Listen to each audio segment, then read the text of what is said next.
The rain hadn't stopped for 3 days, and Penelope James was fairly certain her landlord had been lying about fixing the roof for at least 2 of them. She stood in the doorway of Murphy's bar, shaking water from her dark hair, her vintage leather jacket doing absolutely nothing to keep the November chill from seeping into her bones. The warm glow from inside beckoned, along with the promise of whiskey, and forgetting that her gallery showing had been postponed indefinitely because the building owner decided to sell without warning. She slid onto a bar stool near the end, away from the television where a group of men shouted at a football game. The bartender, an older woman with kind eyes and silver streaks in her auburn hair, raised an eyebrow in question. "Jameson." "Neat," Penelope said, pulling her wallet from her bag. Rough day. Rough month, really. But today definitely earned the drink. The whiskey arrived, amber and promising. Penelope lifted it to her lips just as someone settled onto the stool beside her, bringing with him the scent of rain and something expensive she couldn't quite place. She glanced over, ready to shift away if this turned into one of those nights where some guy thought buying her a drink entitled him to her evening. But he wasn't looking at her. He was staring straight ahead at the mirror behind the bar, his jaw tight, his dark hair dripping water onto the shoulders of what was clearly a custom suit, now thoroughly soaked. Even drenched and obviously miserable, he was striking, all sharp angles and intensity, probably in his early 30s. His eyes were a startling gray-blue and they looked haunted. "Whatever she's having," he said to the bartender, his voice low and rough. "Actually, bring the bottle." The bartender hesitated. "You want the whole bottle? That a problem? Not if you have got the cash, sweetheart." He pulled out a money clip, not a wallet, peeled off several bills without counting, and slid them across the bar. The bartender's eyes widened slightly. Then she nodded and retrieved a bottle of Jameson, setting it between them with 2 fresh glasses. The man poured for himself, then glanced at Penelope. "You want?" She should say no. She should finish her drink and leave, go back to her apartment with its leaking roof and her ruined canvases and figure out what came next. But something in his expression, that raw edge of barely controlled emotion, made her push her empty glass toward him instead. "Bad day?" she asked as he poured. "Bad year?" He downed his whiskey in one swallow, poured another. "Bad few years, if I am being honest. I'll drink to that." She sipped hers more slowly, letting the burn settle. "What happened?" he laughed, but there was no humor in it.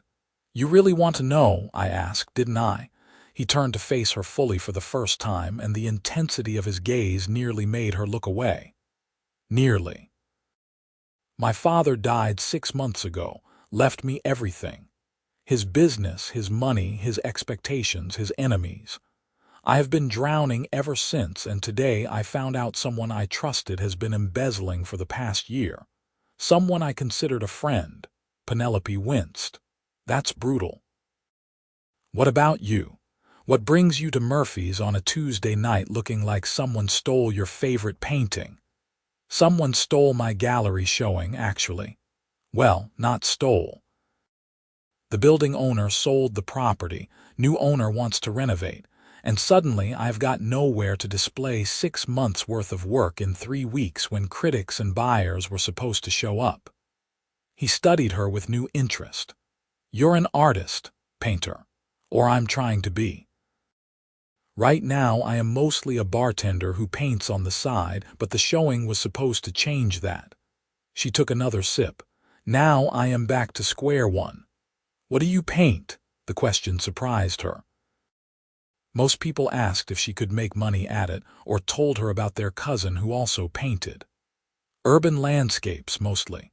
The city at odd hours. 3 a.m. when the streets are empty.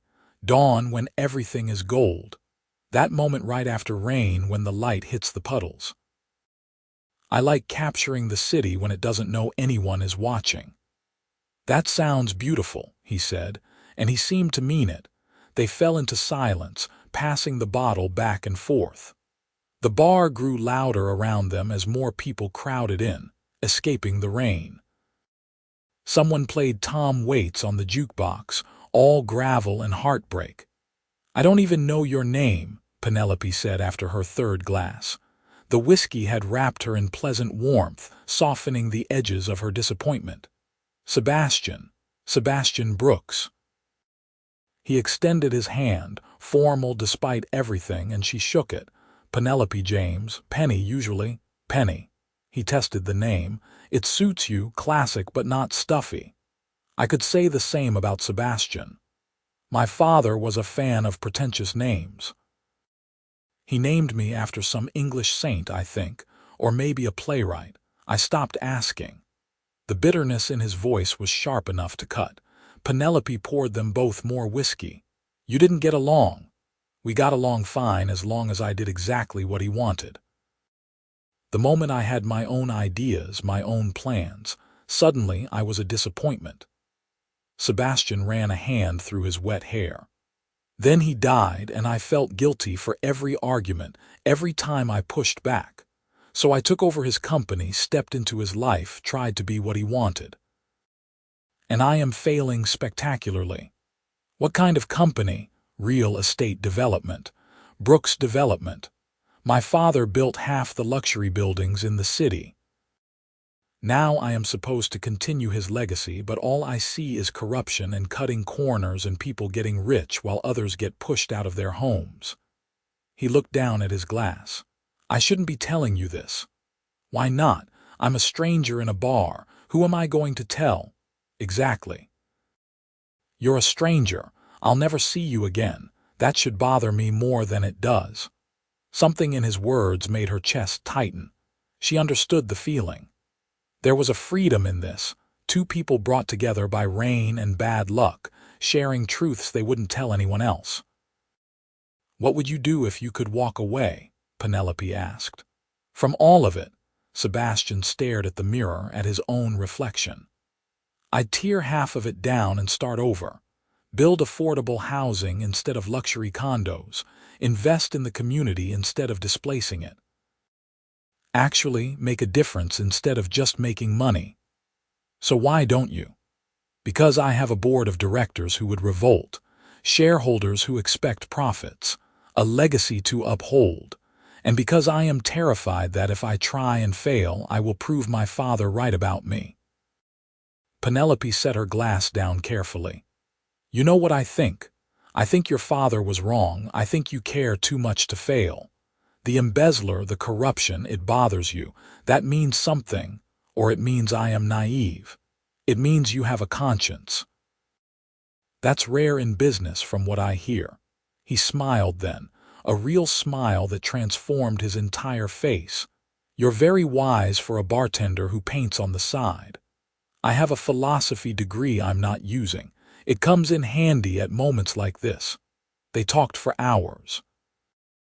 The bottle emptied slowly, and Penelope lost track of time, lost track of everything except Sebastian's voice and the way he leaned in when she spoke, like her words mattered.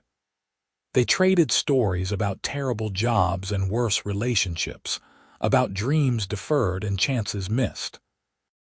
He told her about his mother, who died when he was 12, and how he still missed her.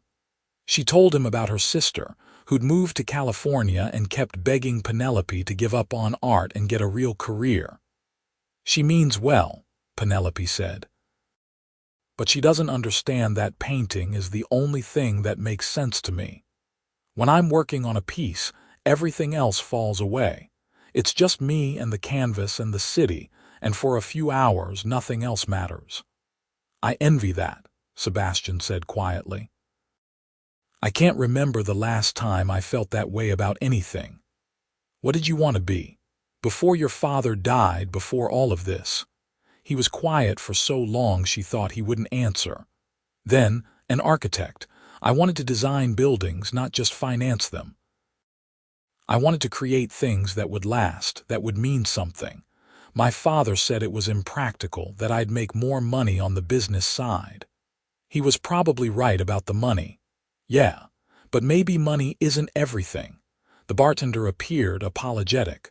Last call, you two. We are closing soon. Penelope blinked, surprised. She checked her phone. 1:30 a.m. Where had the time gone? Sebastian paid the tab, leaving a tip that made the bartender's eyes go wide again. They gathered their things and stepped out into the rain, which had finally slowed to a drizzle.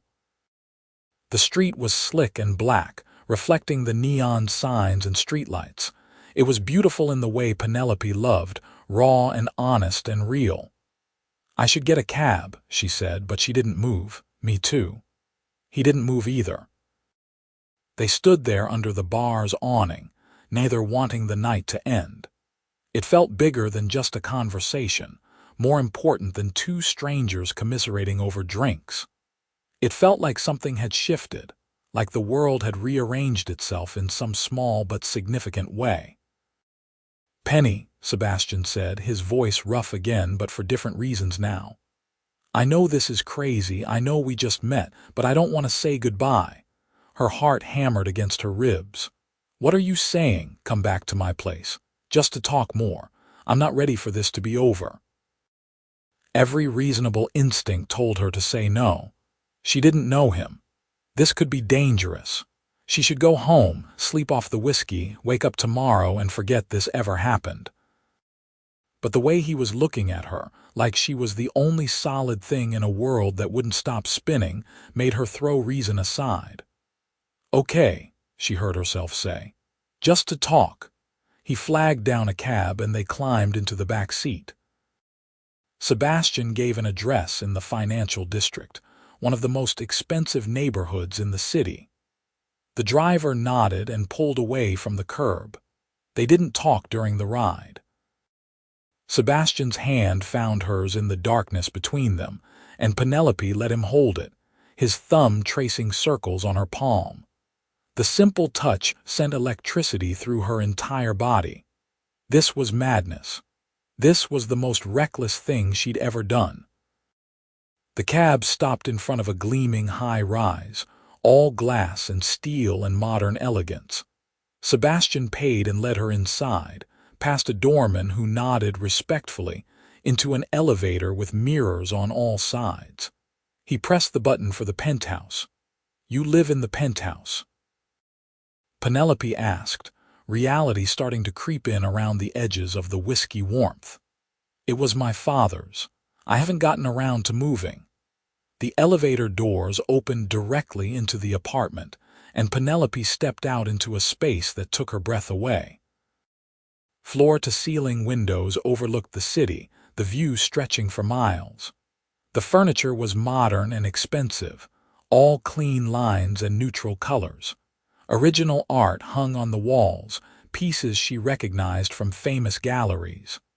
This is incredible, she whispered. Sebastian shrugged out of his wet jacket, tossing it over a chair. It is a museum. I hate it. Why? Because nothing in here is mine. It is all his taste, his choices. I'm just living in his shadow. Penelope walked to the windows, pressing her palm against the cool glass. The city spread out below, lights twinkling in the darkness. I would paint this every single day if I lived here. She felt him come up behind her, close enough that she could feel his warmth. Then paint it. She turned, and he was right there, inches away. His eyes searched her face, and she could see the question in them, the same want she felt thrumming through her own veins. Sebastian, she started, but he shook his head. Tell me to stop and I will. Tell me you want to leave and I will call you a cab and never bother you again. But if you stay, Penny, if you stay, I need you to know that this isn't just some random thing for me. I don't do this. I don't bring strangers home, but you're different. I don't do this either, she said softly. I don't even know your last name. That was a lie, she realized. He told her, Brooks, Sebastian Brooks. You do, I told you, Brooks Development, but that doesn't matter right now. Right now, we are just two people who found each other on a terrible day. Can that be enough? She answered by kissing him. It was like striking a match. everything ignited at once. His hands tangled in her hair, and hers gripped his shoulders, and they were stumbling backward, knocking into furniture, desperate and hungry and alive in a way Penelope hadn't felt in years. Maybe ever. They made it to his bedroom somehow, leaving a trail of wet clothes behind them.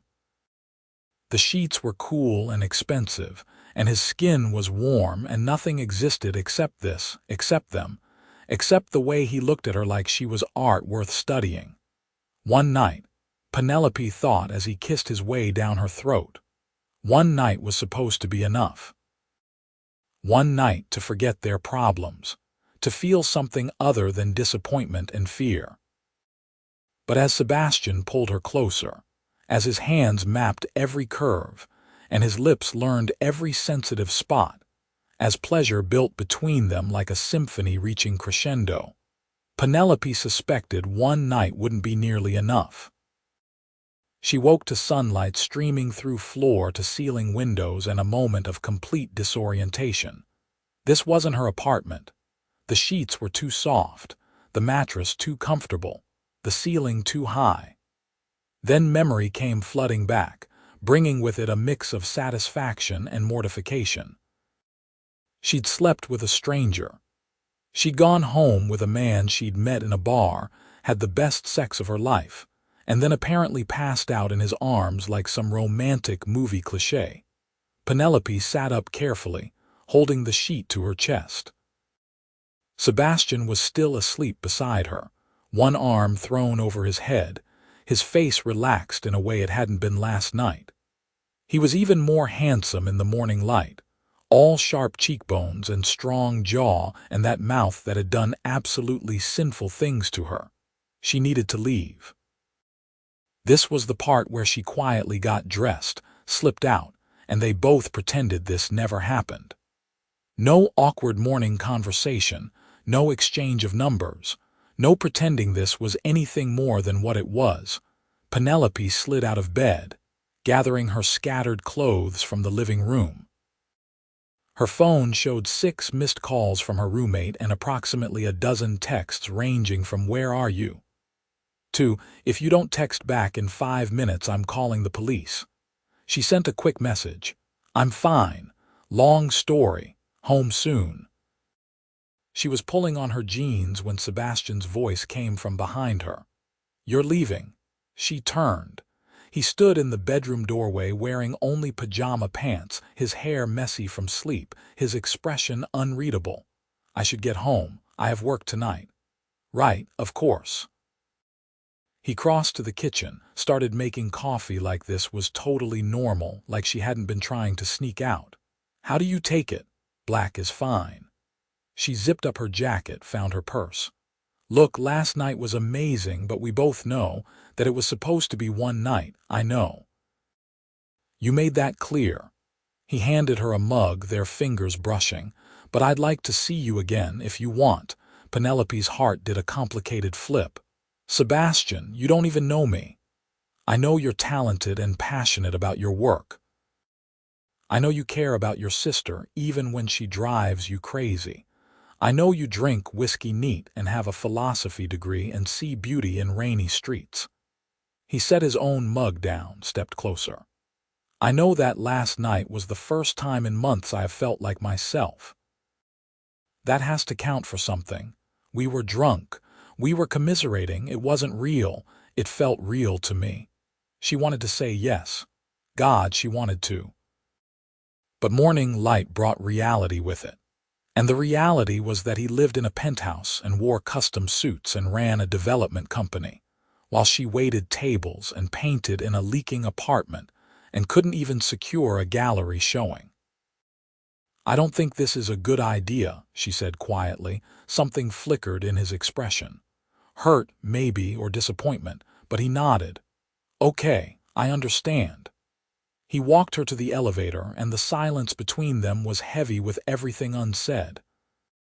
The doors opened, and Penelope stepped inside, turned to face him. "Thank you," she said. "For last night, for listening, for making me forget for a while." "Penny," he said as the doors started to close, If you change your mind, Murphy's Bar, Tuesday nights, I will be there. Then the doors shut and he was gone, and Penelope was descending back to ground level, back to her real life, back to everything she'd been running from. Her roommate, Claire, pounced the moment Penelope walked through the door. "Oh my God, you had a one-night stand. You actually did it. Who is he? Where did you meet him? Was it good? It must have been good. You're doing that glowy thing." "I'm not glowing. You are absolutely glowing. Tell me everything." Penelope collapsed on their threadbare couch, suddenly exhausted. "His name is Sebastian. I met him at Murphy's. We talked, we drank, we went back to his place. It was great. End of story." "Are you going to see him again?" "No. Why not?" "Because it was one night, Claire. That is the whole point. One night to forget everything, and now it is over." Claire sat beside her, studying her face. "But you don't want it to be over." "It doesn't matter what I want. He is from a different world. You should have seen his apartment. It was something out of a magazine.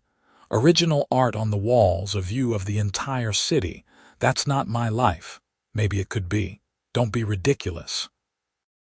But as Penelope showered and changed for her shift at the restaurant where she worked nights, she couldn't stop thinking about Sebastian's words. Tuesday nights. Murphy's Bar. Like he was leaving a door open just in case. The next week crawled by. Penelope threw herself into work, picking up extra shifts, anything to keep busy. She tried to paint, but everything came out wrong. Her cityscapes looked flat and lifeless. She couldn't capture that moment she loved, that perfect instant when the light hit just right. She kept thinking about Sebastian's face in the morning light, the way he'd looked at her like she mattered. She thought about his hands on her skin, the way he'd kissed her like she was precious. She thought about his confession in the bar, about wanting to build something meaningful, about drowning in his father's legacy. "You should call him," Claire said on Monday night as they ate takeout at their kitchen counter. "I don't have his number. So go to the bar tomorrow." He said he would be there. He was just being nice. He probably says that to all the girls he brings home. Did he seem like a guy who brings lots of girls home? Penelope thought about the way he'd kissed her, tender and desperate all at once, like she was the first drink of water after years of drought. "No," she admitted. "No, he didn't." "Then go." "What if he doesn't show up? What if he does?" Tuesday evening found Penelope standing outside Murphy's Bar, arguing with herself. This was stupid. He wouldn't be here. And even if he was, what then? They would have another night, maybe two, and eventually reality would crash back in. Better to end it now, keep it as a perfect memory. But her feet carried her inside anyway, and her eyes scanned the bar, and there he was. Sebastian sat in the same spot as last week, nursing what looked like a beer, staring at nothing. He looked tired, she thought. More tired than before. His suit jacket was gone, his tie loosened, and there was something defeated in the slope of his shoulders. Penelope's chest tightened. She walked over before she could change her mind, slid onto the stool beside him. "Is this seat taken?" His head whipped around, and the hope that flashed across his face nearly undid her. "Penny, you came." "I almost didn't." "What changed your mind?" She signaled the bartender, ordered whiskey. "Honestly, I couldn't stop thinking about you, about that night, about everything we talked about." "I couldn't stop thinking about you either." He turned to face her fully. "I didn't think you would show. Neither did I." They sat there, looking at each other, and it felt like standing on the edge of something vast and terrifying and wonderful. "I don't know how to do this," Penelope said. "I don't know how to date someone or whatever this is. I don't do relationships well. I get too focused on my work, I forget to call. I'm terrible at all of it. I'm not great at it either. I work too much. I'm dealing with family baggage, and I'm not sure I even know who I am right now. So we would be a disaster, probably. We should just walk away right now. We should." Neither of them moved. Sebastian reached out, tucked a strand of hair behind her ear.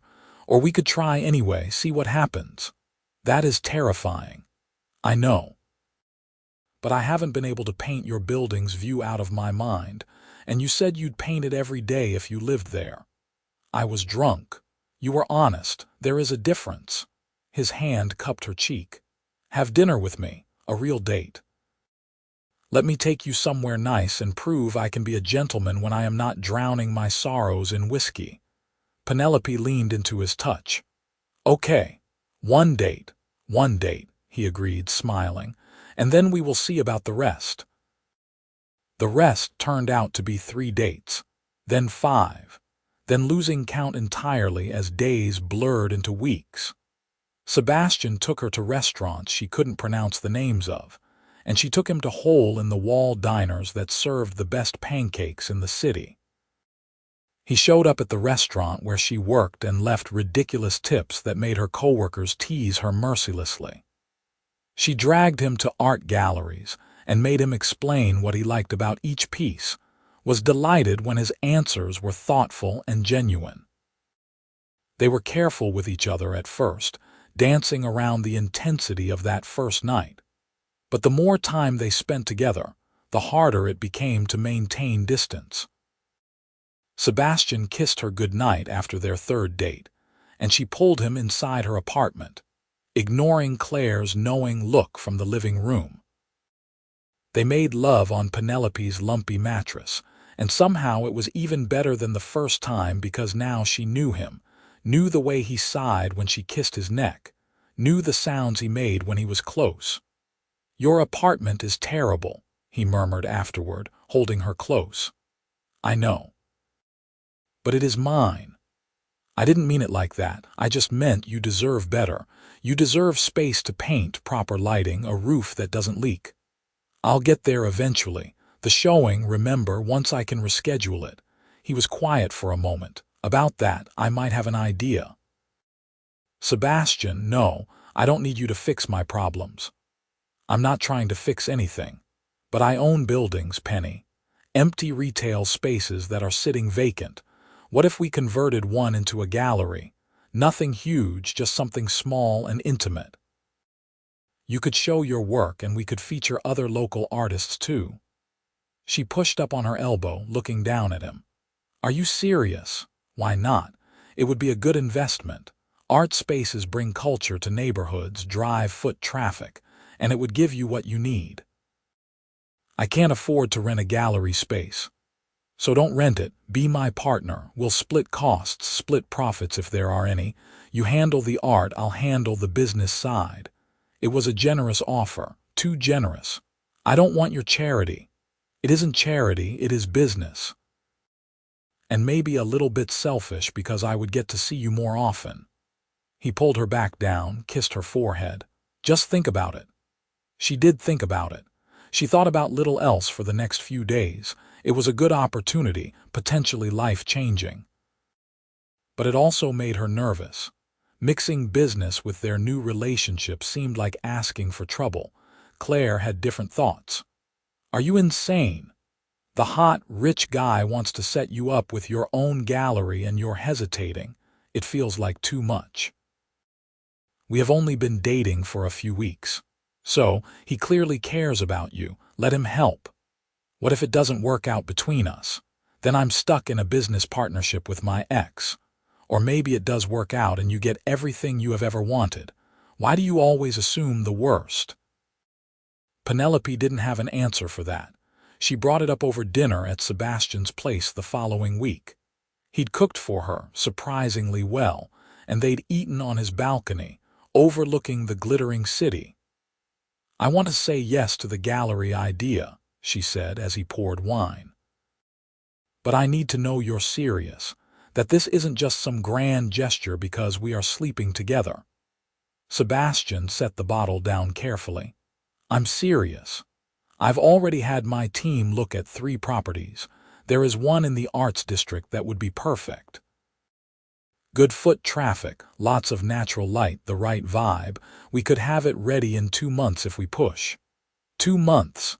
That is when my showing was supposed to be. "I know, you mentioned it." He reached across the table, took her hand. I want to do this, Penny. Not just for you, though I'd be lying if I said that wasn't part of it, but also because it is the kind of project my father never would have approved of. It won't make much money, at least not at first, but it will matter. It will be something good. She looked at their joined hands, at the care in his eyes, and felt herself falling harder than she'd meant to. Okay. Yes. Let's do it. His smile could have lit the entire city. The next 2 months were a whirlwind. Sebastian's team transformed the empty retail space into something magical. Penelope spent her days there, directing the renovations, choosing paint colors, designing the layout. Sebastian showed up whenever he could steal time from work, often still in his suit, rolling up his sleeves to help hang lights or move furniture. They fought sometimes. Penelope wanted exposed brick and industrial fixtures, while Sebastian worried about heating costs and structural integrity. She wanted to feature only unknown artists, and he argued they needed some established names to draw crowds. But they always talked it through, found compromises, and the gallery took shape into something neither had imagined alone. "You're good at this," Sebastian said one evening as they stood in the middle of the space, surveying their progress. "At arguing with you, at seeing the vision. At knowing what works. You should do this full time. I'm a painter, not a curator. You're both. You're talented at a lot of things, Penny. You just don't see it yet." She bumped her shoulder against his. "When did you get so supportive?" "I've always been supportive." "You're just starting to let me be." It was true. Somewhere along the way, she'd stopped being so defensive, stopped waiting for him to leave or lose interest. Sebastian had proven himself steady in ways she hadn't expected. He showed up when he said he would. He listened when she needed to vent about difficult artists or supply issues. He brought her coffee on long work days and takeout when she forgot to eat. And at night, when they collapsed in his bed or hers, too tired for anything except curling up together, he held her like she was something precious. Like she mattered more than business deals or board meetings or his father's legacy. She was falling in love with him. The realization hit her one morning as she watched him sleep, the early light turning his hair bronze. She loved the way he frowned in concentration when reading contracts. She loved his dry sense of humor and how he could make her laugh even when she was stressed. She loved that he'd taken her crazy idea for the gallery opening, a midnight event showcasing the city at night, and supported it completely even though it was unconventional. The thought terrified her. Love made you vulnerable, made you stupid. Love meant you could get hurt. But looking at Sebastian's peaceful face, at this man who'd stumbled into her life on a rainy Tuesday and turned everything upside down, Penelope thought maybe it was worth the risk. The gallery opening arrived faster than she expected. They'd named it simply Night Light, and Penelope's paintings lined the walls alongside work from 5 other local artists. Her cityscapes looked stunning under the carefully placed lighting, each one capturing that elusive quality she'd been chasing for years. People started arriving at 11 p.m., an odd time for an opening but perfect for the theme. Critics mingled with collectors, artists with patrons. Champagne flowed, and someone had set up a jazz trio in the corner, their music drifting through the space like smoke. Sebastian moved through the crowd, shaking hands and making introductions. He wore a dark suit that fit him perfectly, and every so often his eyes would find hers across the room, and he'd smile like they shared a secret.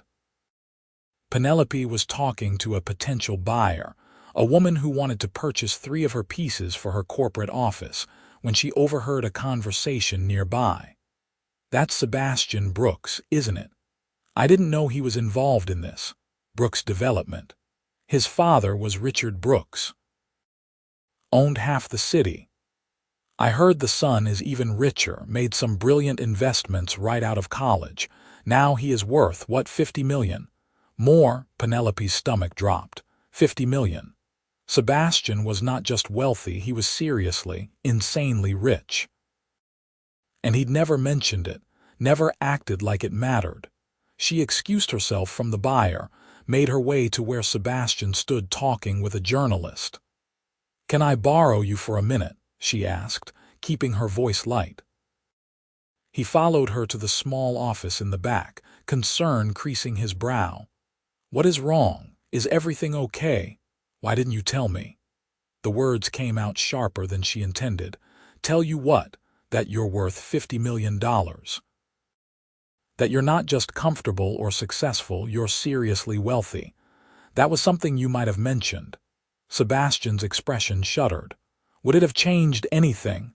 I don't know, maybe, probably." "Yes," she paced the small space. "I thought you were just a guy who ran his father's company. I didn't realize you were some multimillionaire investor. People out there are talking about you like you're royalty." "I'm the same person I was an hour ago, Penny. The same person I have been since we met." "Are you?" "Because the guy I met at Murphy's was drowning in his father's legacy and struggling with a failing company. Not some financial genius worth 50 million. My father left me 20 million. I invested it, grew it, and yes, I've done well. But that doesn't define me. I didn't tell you because I wanted you to see me, not my bank account." "That is easy for you to say. You get to choose when money matters and when it doesn't. I have been scraping by on tips and selling paintings for a few $100s while you, have been slumming it. That is not fair." His voice was still calm, but she could see anger sparking in his eyes now. "I never lied to you. I never pretended to be something I'm not. You knew I had money. I knew you were comfortable.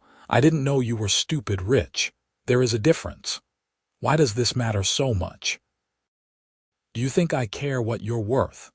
Do you think I kept score of who paid for what? Of course you don't care. You don't have to. Money is never a worry for you, never a stress. You can just throw cash at problems and they disappear. You probably don't even understand what it is like to choose between fixing your roof or buying paint supplies." "You're right, I don't. But I never judged you for it, never made you feel less than because of it. No, you just swooped in and saved me. Set me up with a gallery, made all my dreams come true. What am I supposed to do with that, Sebastian? How am I supposed to feel like an equal partner when you're the one with all the power?" He stepped closer, and she could see the hurt beneath his anger. "You think this is about power? You think I did all of this to have something over you? Penny, I did it because I love you."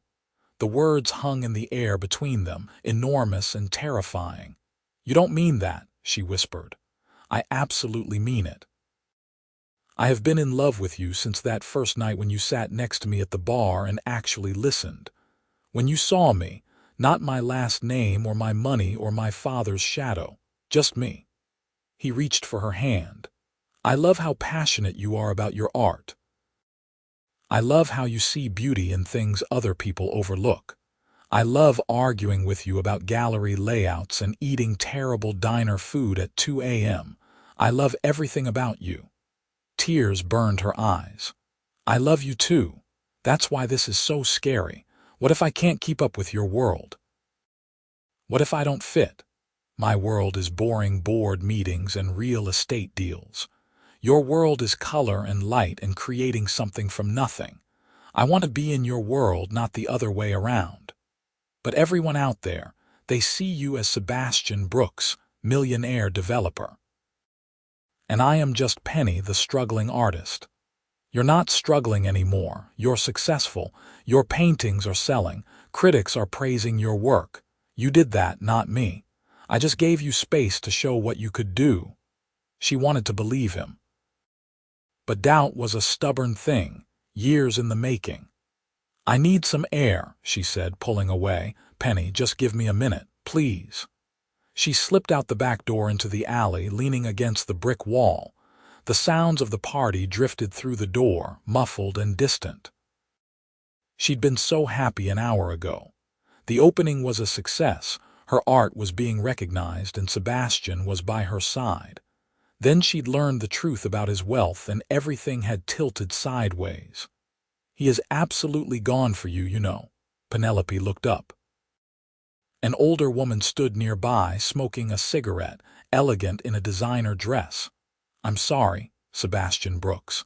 I've known him since he was a boy, never seen him look at anyone the way he looks at you." The woman took a drag, blew smoke into the night air. "His father would have hated it. Richard wanted Sebastian to marry someone from their world, someone who understood money and status. Instead, Sebastian fell for an artist. Good for him. You knew his father. I was Richard's attorney for 30 years. Watched him build an empire and destroy every relationship he had in the process. His wife, his son, his friends. Money was all that mattered to Richard." She studied Penelope with sharp eyes. "You're afraid you'll lose yourself in Sebastian's wealth. That is smart. But you should know, he is afraid of the same thing.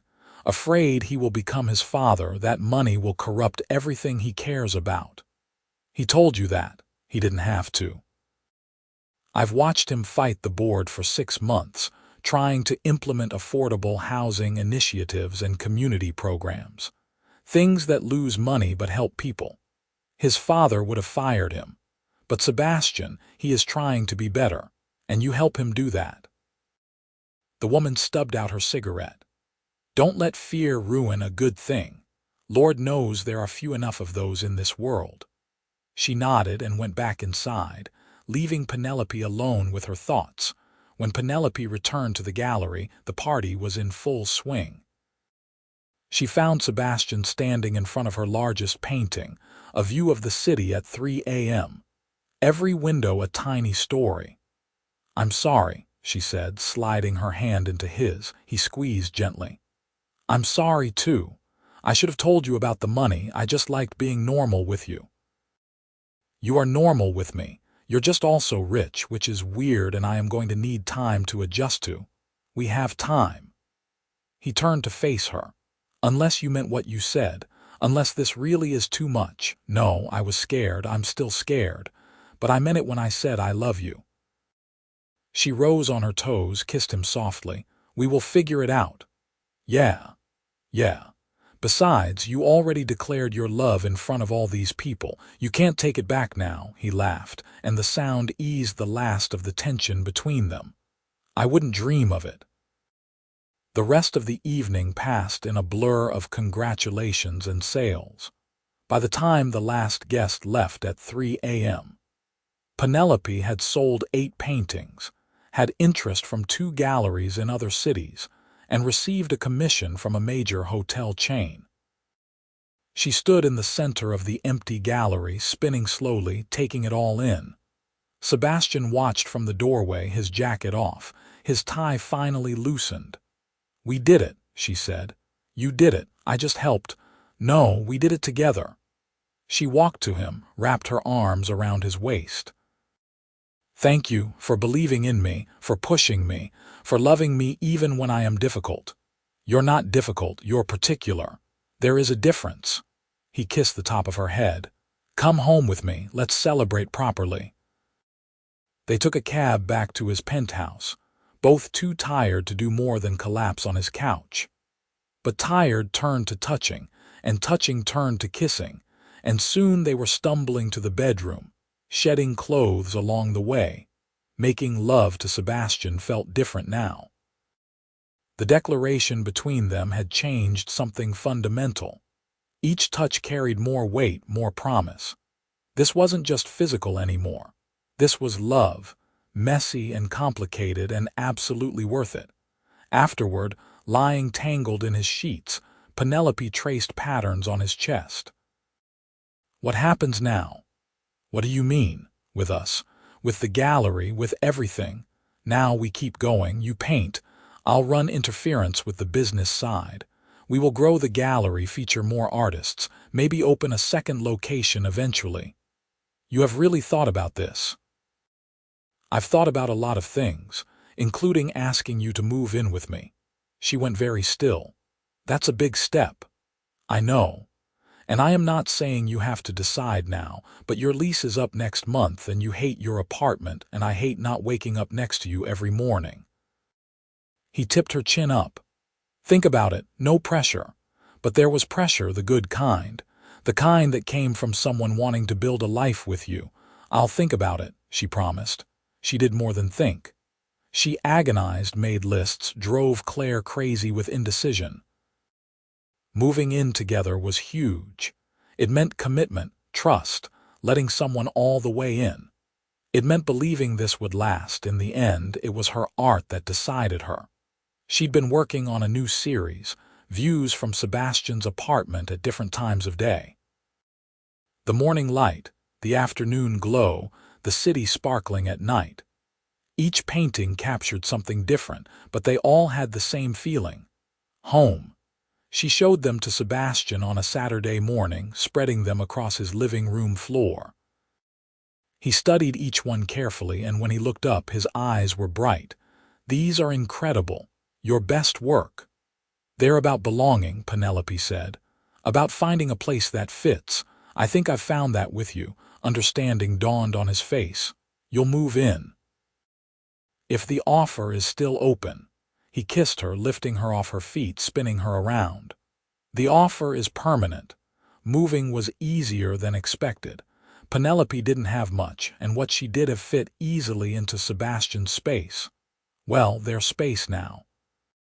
He cleared out a room for her studio, installing proper lighting and organizing her supplies. She added touches throughout the apartment. Throw pillows in jewel tones, plants on the balcony, her paintings replacing some of his father's austere art. The space transformed, becoming less museum and more home. Sebastian seemed lighter too, like he'd been waiting for someone to help him shake off his father's shadow. They fell into a routine. Mornings were coffee on the balcony, discussing their days ahead. Penelope spent her time at the gallery, which had become a genuine success, or painting in her studio. Sebastian managed Brooke's development, slowly implementing the changes he'd always wanted to make. Evenings were often spent at gallery events or charity functions, and Penelope learned to navigate his world with more confidence. Late nights were theirs alone, cooking together or ordering in, talking about everything and nothing. It wasn't always perfect. They argued about money sometimes, about Penelope's insistence on paying half of everything even though Sebastian made exponentially more. They disagreed on social obligations, with Penelope wanting quiet nights in and Sebastian feeling obligated to attend certain events.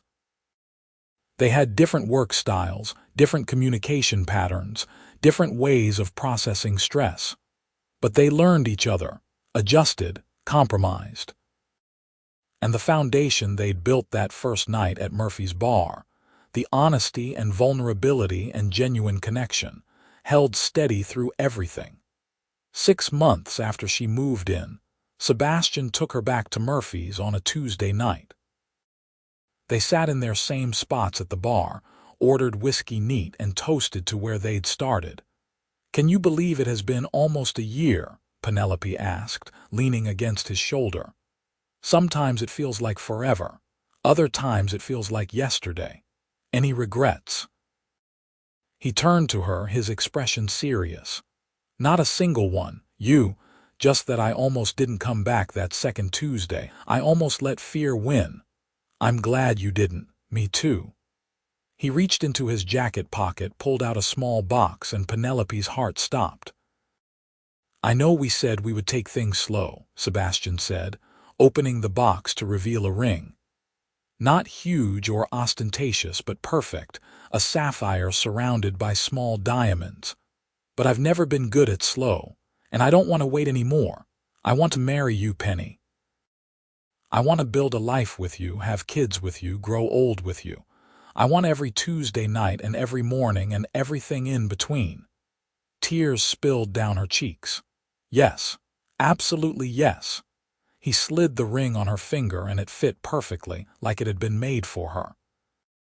Because it had, she realized. Sebastian had commissioned it from an artist they both admired, had incorporated elements from her paintings into the design. "You're sure?" she asked, admiring how the sapphire caught the light. "I'm still going to be terrible about fancy events, and I'll never be comfortable with your money, and I'll probably always be more interested in art than business. I'm counting on it. You keep me grounded, Penny. You keep me human. I wouldn't change anything about you." They kissed there at the bar, right where they'd met, and the bartender, the same woman from that rainy night, brought them champagne on the house. "I had a feeling about you too," she said with a wink. The engagement sent Penelope's world spinning again. Suddenly there was a wedding to plan, though they both agreed to keep it small.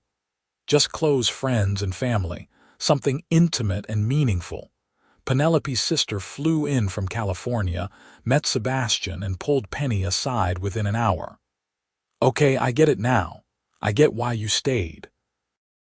He is perfect for you. You think, I know.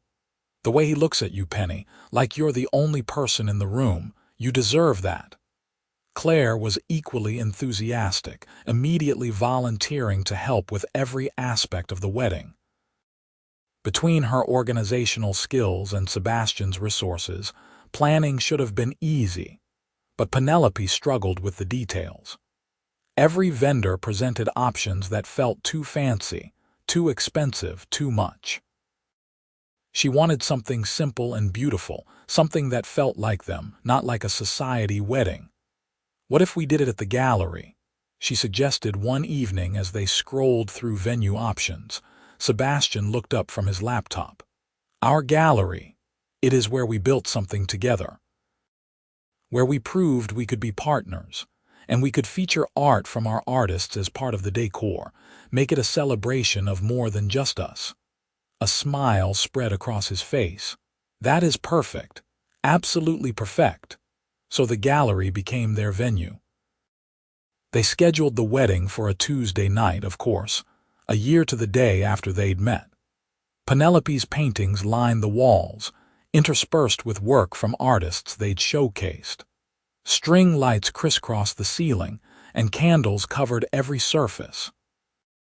The jazz trio from the opening night played, and the guest list was small but mighty.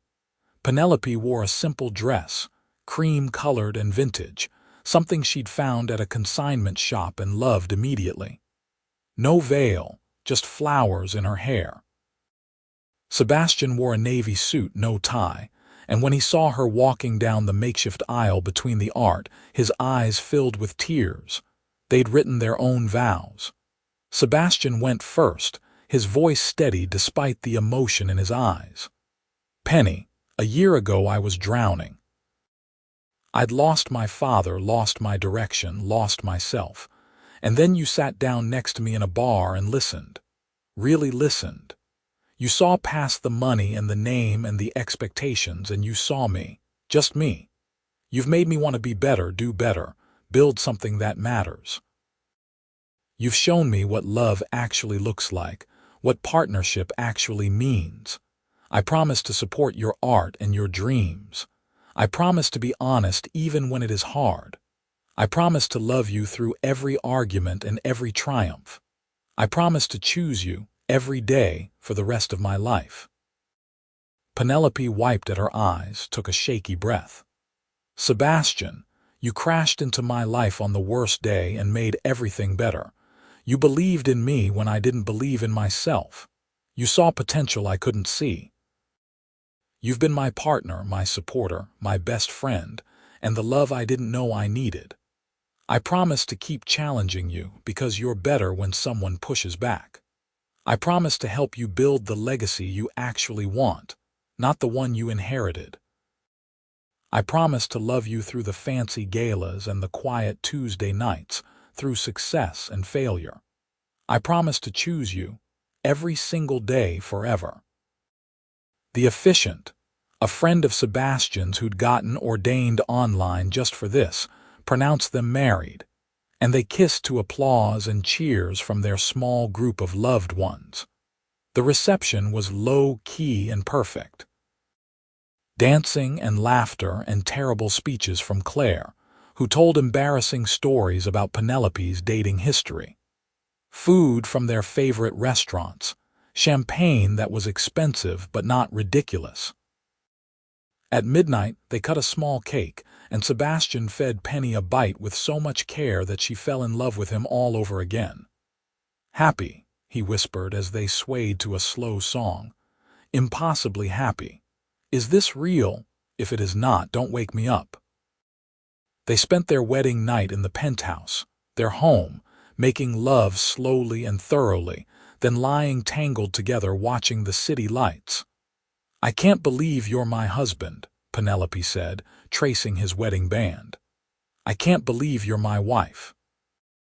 Best decision I ever made, asking you to have dinner that night. Best decision I ever made, showing up at Murphy's that second Tuesday. Think we would have found each other anyway if not for that night," she considered. "Maybe. Eventually. But I'm glad we found each other when we did. Even if it was messy and complicated. Especially because it was messy and complicated." They honeymooned for 2 weeks in Italy, exploring Florence and Rome, eating too much pasta and drinking too much wine. Penelope filled sketchbooks with drawings of everything they saw, inspiration for future paintings. Sebastian relaxed in a way she'd never seen, laughing more easily, stress melting away. "We should do this more often," she said one evening as they watched the sunset from their hotel balcony. "What, go to Italy? Take time away from work, from the city, just be together without distractions. Deal, once a year minimum, more if we can manage it." When they returned home, reality settled back in, but it was a good reality. The gallery continued to thrive, expanding to represent more artists. Penelope's work gained recognition, with pieces selling to major collectors and museums. Sebastian successfully fought the board to launch an affordable housing initiative, converting several Brooks development properties to mixed-income buildings. They bought a house, eventually. The penthouse was beautiful, but they wanted more space, room to grow. They found a brownstone in an up-and-coming neighborhood, with enough bedrooms for future children and a backyard where Penelope could paint in natural light. The house became their sanctuary. They hosted dinner parties for friends and gallery openings for artists. They adopted a dog, a rescue mutt named Murphy, in honor of where they'd met. They built a life that was messy and real and perfectly imperfect. 2 years after their wedding, Penelope found out she was pregnant. She'd been feeling off for weeks, exhausted and nauseous, and Claire had finally convinced her to take a test. The 2 pink lines appeared immediately. Penelope sat on the bathroom floor, staring at the test, feeling 1,000 emotions at once. Fear, excitement, wonder, terror. She'd never been particularly maternal, had never been one of those women who dreamed of babies. But looking at that test, thinking about a tiny human who was half her and half Sebastian, she felt love so intense it stole her breath. She found Sebastian in his home office, reviewing contracts. He looked up when she entered, smiled, then frowned when he saw her expression. "What's wrong? Are you okay?" She held up the test. "I'm pregnant." He stared at it for a long moment, and Penelope held her breath, suddenly afraid. They talked about kids in abstract terms someday in the future, but had never made concrete plans. Then Sebastian's face broke into the biggest smile she'd ever seen. He crossed to her in 2 strides, lifted her up, spun her carefully. "We're having a baby. We're having a baby. Oh my God. Oh my God, Penny, this is amazing, terrifying but amazing. You're okay with this? I know we didn't plan it. Are you kidding? This is the best surprise. I'm going to be a father." He set her down gently as if she'd suddenly become fragile. "How are you feeling? You need to sit down. Are you hungry? Should I call a doctor?" She laughed, pulling him close. "I'm fine. We have 9 months to panic. For now, can we just be happy?" "Happy doesn't begin to cover it. Pregnancy was harder than Penelope expected. She was sick constantly for the first 3 months, couldn't keep anything down. Painting became difficult when certain smells made her nauseated. She was exhausted all the time, falling asleep at odd hours, but Sebastian was incredible. He brought her crackers and ginger ale, held her hair when she was sick, took over all the cooking because the smell of food made her ill. He came to every doctor's appointment, asked a million questions, and read every pregnancy book he could find.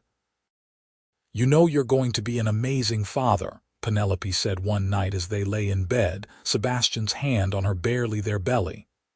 "I hope so. I'm terrified I'll screw it up, that I'll be like my father." "You won't be. You're nothing like him. You're kind and patient and caring. This baby is so lucky to have you." The second trimester brought relief from the nausea and a burst of energy. Penelope threw herself back into painting, working on a new series about becoming. The pieces were abstract, full of color and movement, representing the transformation happening inside her. They found out at 20 weeks that they were having a girl, and Penelope cried when she saw the ultrasound. A daughter. They were having a daughter. Choosing a name sparked their first real argument in months. Sebastian wanted something classic, like Elizabeth or Catherine. Penelope wanted something more unique, like Sage or River. They went back and forth for weeks, neither willing to budge. Finally, Claire suggested they each make a list and find common ground. They wound up with Sophia, which felt both classic and beautiful, with the nickname Sophie that was playful and sweet. "Sophia Brooks," Penelope said, testing it out. "Sophia James Brooks." "She should have both our names," Sebastian agreed. "We're a team. She should represent that." Preparing the nursery became Sebastian's obsession. He painted the walls a soft yellow, installed custom shelving, bought what seemed like every baby item ever made. Penelope contributed art, simple paintings of moons and stars and dreaming animals. "I think we are ready," Sebastian said, standing in the doorway of the completed nursery. "As ready as we'll ever be." Sophia arrived 3 weeks early on a Tuesday night, of course, because apparently their daughter had a sense of irony. Penelope's water broke while they were having dinner at home, and suddenly, everything was chaos and panic and rushing to the hospital. Labor was long and brutal. 20 hours of pain and exhaustion, and Sebastian never leaving her side, holding her hand and wiping her forehead and telling her how strong she was. When Sophia finally arrived, tiny and screaming and absolutely perfect, Penelope felt something shift fundamentally inside her. "She's beautiful," Sebastian whispered, tears streaming down his face as he held his daughter for the first time. "She's perfect." Penelope watched them together, her husband and her daughter, and felt complete in a way she'd never imagined possible. This was her family.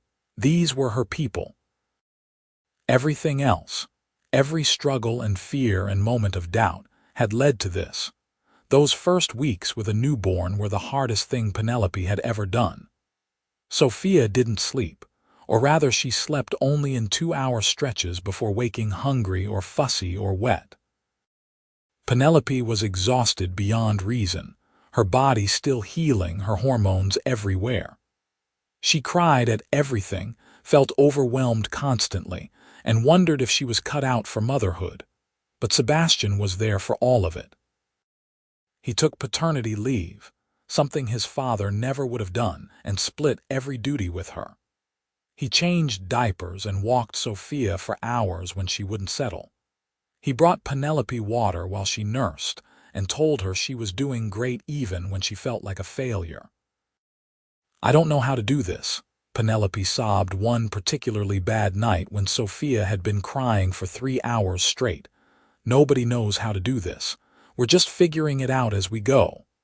Sebastian took Sophia from her arms, gently bouncing. "You're an amazing mother, Penny. You're exhausted and overwhelmed, but you're amazing. I can't even paint anymore. I can't think straight. I can't remember the last time I showered. So go shower now, I've got her. Take your time, use all the hot water. I'll handle everything. She did shower and it helped. And slowly, day by day, things got easier. Sophia started sleeping longer stretches. Penelope's body healed. They found a rhythm, learned their daughter's cries and needs and patterns. When Sophia was 3 months old, Penelope finally felt ready to paint again. She set up a monitor in her studio, worked during nap times, and discovered that motherhood had changed her art. The new pieces were softer, warmer, full of light and hope. Critics called it her maternal period, and while that annoyed her slightly, she couldn't deny it was true. Sophia grew into a toddler, all dark curls and mischief and joy. She had Sebastian's eyes and Penelope's smile and a personality entirely her own. She loved paint and music and Murphy the dog. She was fearless and stubborn and sweet, and they both adored her completely. "We should have another," Sebastian said one evening when Sophia was 2, watching their daughter chase bubbles in the backyard. "Are you insane? You remember what those first few months were like?" "I remember. I also remember you saying you'd never have one, and look how that turned out." Penelope watched Sophia laugh, pure and uninhibited. "Maybe. Eventually. Ask me again when this one is sleeping through the night consistently." But 6 months later, the test showed 2 pink lines again, and they were both surprised by how excited they felt. A second chance to do it all, armed now with experience and confidence. Their son, Samuel, arrived exactly on his due date, as if he'd studied the schedule and wanted to cooperate.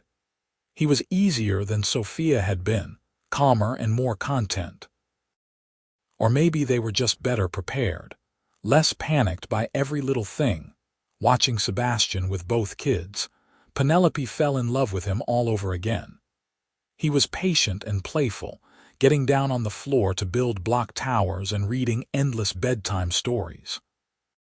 He made them all breakfast on Saturdays, came home early when he could, never missed important moments. "You're staring," he said one morning, catching her watching him dance around the kitchen with Sophia while Samuel giggled in his high chair. "Just appreciating what we built." "We did good, didn't we? We did amazing." The years unfolded like paintings, each one distinct but part of a larger whole. Sophia started school, bringing home art projects that Penelope hung throughout the house. Samuel took his first steps, said his first words, grew into a sweet and thoughtful little boy. The gallery opened a second location, then a third. Penelope had solo shows in major cities, her work sought after and celebrated. Sebastian transformed Brooks' development into something his father wouldn't recognize, prioritizing community impact over pure profit. They still had Tuesday nights at Murphy's, when they could manage it. Date nights where they sat at their old spots at the bar, drank whiskey, and remembered where they'd started. The bartender, now a friend, always gave them the same knowing smile. "Still going strong, you two." "Always," Sebastian would say, pulling Penny close. On their 10th anniversary, Sebastian surprised her with a painting. Not one of hers, but one he'd commissioned from another artist, a scene of Murphy's bar on a rainy night. 2 figures sitting close at the bar, their faces painted in shadow but their body language speaking volumes. "That's us," Penelope whispered, touching the canvas gently. "The night everything changed, the night I stopped drowning and started living." He wrapped his arms around her from behind. "Best night of my life." "Mine too."